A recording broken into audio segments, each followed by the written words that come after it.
이번에는 필기에도 방법이 있다라는 주제를 가지고 말씀드려 보겠습니다. 잘못된 노트의 예로 말씀드리고 싶은 거는 대부분 우리 아이들은 노트 필기 방법을 배워본 적이 없죠. 대부분 노트 필기 좀 잘한다는 친구들도 예쁘게 몽땅 선생님 말까지 깔끔하게 아주 다 적는다라는 게 노트 필기 방식입니다. 근데 그런 노트 필기는요, 우리가 바람직하지 않은 노트 필기가 될 수도 있어요. 오히려 자기가 열심히 필기해놓고 다른 친구 복사한 그 필기를 복사한 다른 친구가 더 성적이 좋게 만드는 그런 사태까지 불러일으킬 수 있는데요.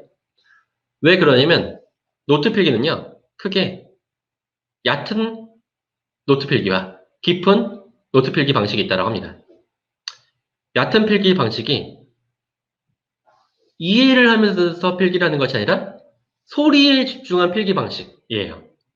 마치 속기하는 것 같은 방식의 노트 필기라는 거죠.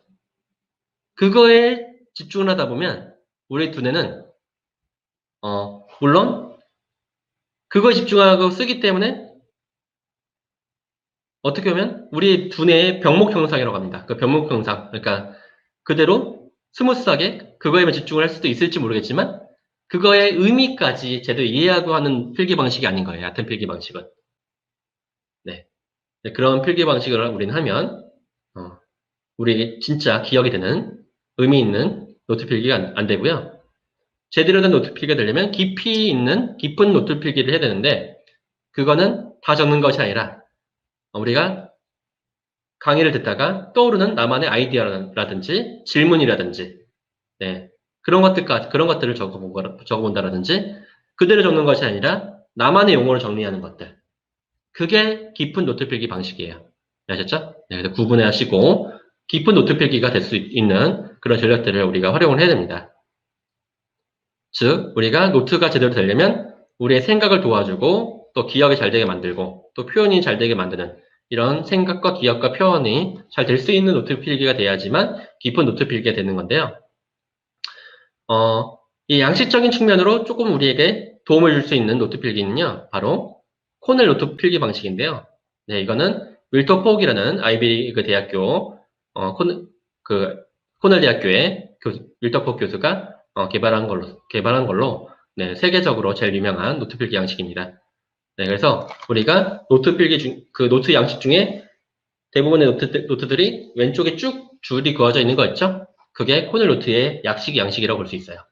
네. 그래서 이 양식은 어떻게 쓰는 거냐면 위에 제목을 쓰고 그리고 이 왼쪽에는 노트 필기하는 게 아니에요. 거기는 비워놔야 되고 그리고 오른쪽에만 노트 필기를 합니다.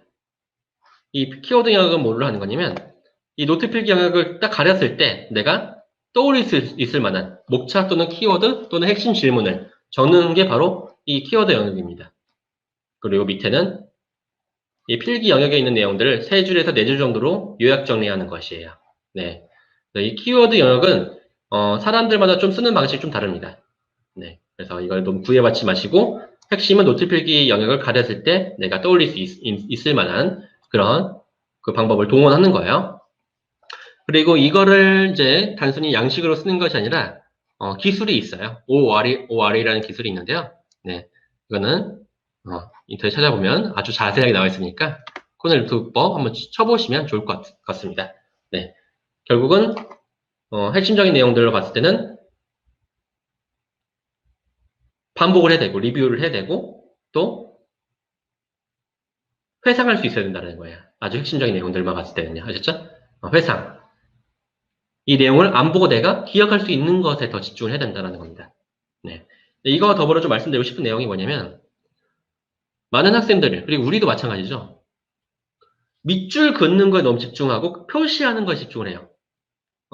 제 독서법 특강을 들어보신 분은 아시겠지만 저는 독서를 할 때, 그 책을 읽을 때 밑줄을 너무 많이 긋는 거는 지양했으면 좋겠다는 말씀을 꼭 드리고 싶어요.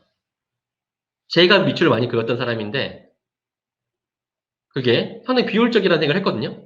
근데 이거 책 읽을 때 밑줄 많이 긋는 사람들도 있고 안 읽는다는 사람도 있는데 뭐가 맞는 거야라는 생각을 했거든요. 근데 누가 뭐라고 하셔도 네, 저는 인지과학자들의 얘기를 하겠습니다. 인지과학자들에 따르면 강조를 많이 한다고 기억에 남는 건 아니다. 라는 게 이미 통설입니다. 네. 다시 볼 수 있는 어떤 리뷰할 수 있는 다시 찾아보게 하는 효과적인 기법이 될 수 있어요. 그렇죠? 하지만 밑줄 걷다고 우리가 저절로 기억을 하는 건 아니잖아요. 그렇죠? 네, 그래서 우리가 밑줄을 그으려 할 때 그 자체를 머릿속으로 집어넣으려는 습관을 들여야 되는데 오히려 밑줄 긋고 다음에 보면 되지. 이렇게 생각할 수가 있어요. 네. 그래서 너무 많은 밑줄보다는 핵심적인 내용들만 최소화시키고 내 것으로 만드는 그게 더 중요한 거예요. 아셨죠? 네. 그게 바로 우리가 머릿속으로 뭐 상기시켜보고 뭐 반추라고 합니다. 안 보고 내가 말로 할 수 있는 떠올릴 수 있는 그런 것들을 할 수 있어야 제대로 된 노트를 썼다라고 볼 수 있어요. 네. 그리고 이 코너노트와 같이 활용해 볼 수 있을 만한 게 바로 모노노트예요. 시중에 모노노트 공부법이라는 책도 나와 있거든요. 네. 꼭 사서 보실 필요 없는데 핵심은 일본이나 이거 아주 유명한 컨설팅 회사에서는 메모를 할 때 수학 시간에 쓰는 모노노트를 많이 쓴다고 합니다. 모노노트 양식을. 왜 그렇게 쓰냐? 도식화하는데 아주 효과적이라는 거죠. 네. 글자 크기도 조절할 수 있고. 네. 그렇기 때문에 우리 모노노트 양식을 활용해보면 좋다라는 것도 한번 제가 아이디어를 한번 드려보는 겁니다. 네. 그리고 저는 이 두 가지를 합쳐서 쉔커 노트법이라고 만들었습니다. 네. 나중에 만들어서 팔려고 하고 있는데요. 네. 그래서 이거는 요약, 필기, 키워드 이런 부분들은 코너노트에 있는 거고 오른쪽 위에 복습, 횟수도 적게 하고 또 의견도 적게 해보는 거예요. 자신의 질문들, 의문들도 여기 써보게 하는 거죠. 네. 뭐, 이 양식만이 아니라 선생님들도 우리 학생들도 자기만의 노트 양식을 만들어서 써보면 더 좋을 것 같고 그리고 양식과 도구가 중요한 건 아니다. 이 쓰는 방식 그리고 내 것으로 만드는 그 자체가 중요한 거지. 네. 어떤 양식을 쓰든 또는 많은 분들이 그런 또 고민을 하셨을 거예요. 저도 많이 고민했습니다. 손으로 쓰는 노트가 좋은 것인가 컴퓨터로 하는 노트가 좋은 것인가 손으로 쓰는 게 더 좋다라는 얘기를 하실 수도 있지만 그것도 꼭 정해진 건 없어요. 저희 생각 코딩 같은 경우는 디지털 기기를 기반으로 필기를 하더라도 아주 능동적으로 적극적으로 필기를 하도록 만들기 때문에요. 그렇게 한다면 꼭 종이로 안 하더라도 충분히 깊은 노트를 쓸 수 있다는 거 볼 수 있는 거 아닐까요? 네, 그래서 양식과 도구에 너무 구애받지 말고 어떤 게 좋다, 나쁘다라는 것에 신경 쓰기보다 내가 내 것이 되는, 내 것으로 만드는 그런 노트 방법이 무엇일까? 그 근본에 집중을 하셨으면 좋겠습니다. 아셨죠? 네. 저는 정말 노트 필기에 대한 고민도 많이 했기 때문에 아마 오늘 제가 말씀드리는 내용들이 엄청 많은 내용들의 핵심을 지금 말씀드리는 거예요. 네, 그래서 다른 데서 찾으려고 하지 마시고, 네, 제 지금 핵심적인 내용들을 기반으로 노트와 메모에 대한 고민을 해보시면 좋을 것 같습니다. 네, 여기까지 필기에도 방법이 있다라는 내용을 가지고 말씀드려봤습니다.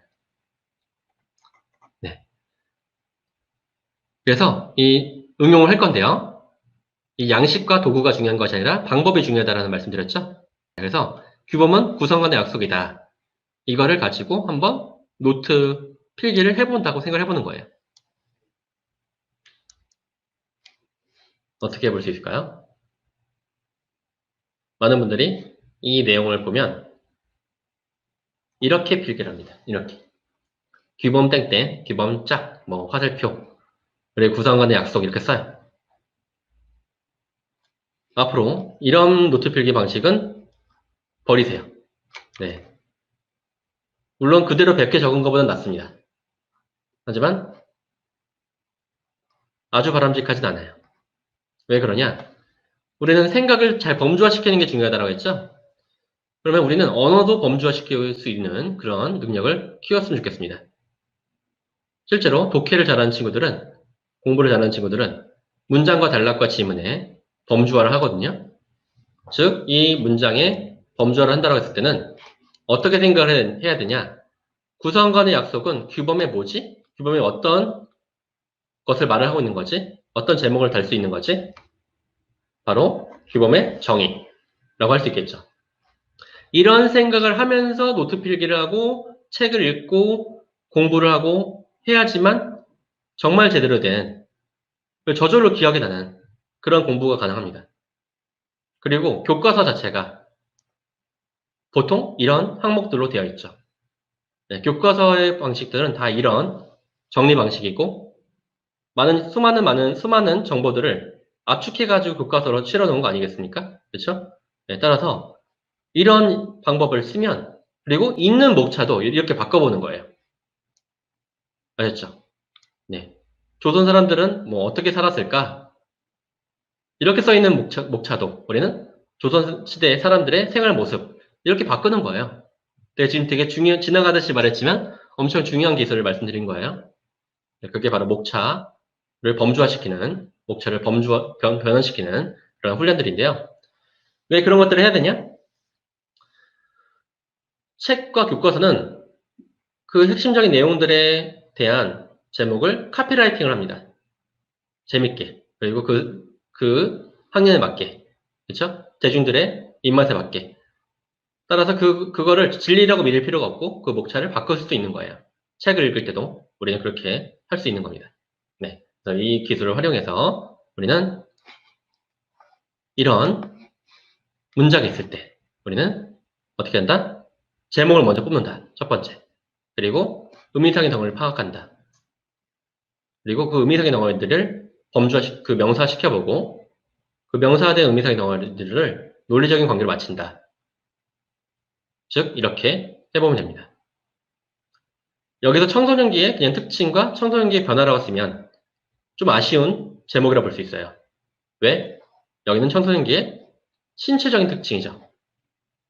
근데 많은 사람들이 청소년기라고 했을 때는 사춘기와 질풍노도의 시기를 떠올리잖아요. 근데 그거는 신체적인 특징 아니죠. 어떤 특징이에요? 정신적인 특징, 심리적인 특징이라고 볼 수 있어요. 따라서 구체적인 제목을 달아주는 연습을 꼭 해야 됩니다. 그리고 크고 크다 이렇게 쓰지 않는 거예요. 키 성장, 체중이 증가하다, 체중 증가, 성별에 어울리는 체형을 갖게 된다. 갖게 된다 쓰는 게 아니라 나만의 단어로 바꿔보는 거예요. 이 과정 속에서 엄청난 인지 능력을 어휘력을 떠올리게 되고 정말 많은 어떤 학습 능력들이 개발이 됩니다. 네, 이게 바로 노트 필기의 아주 핵심적인 가장 기초 그리고 근본이라고 볼 수 있겠습니다. 그래서 양식적인 측면의 필기도 알아야겠지만 방법적인 측면까지도 우리가 신경 썼을 때 이런 구조적인 노트 필기 방식이 진짜 제대로 된 노트 필기라고 볼 수 있겠다라는 말로 정리해 보겠습니다.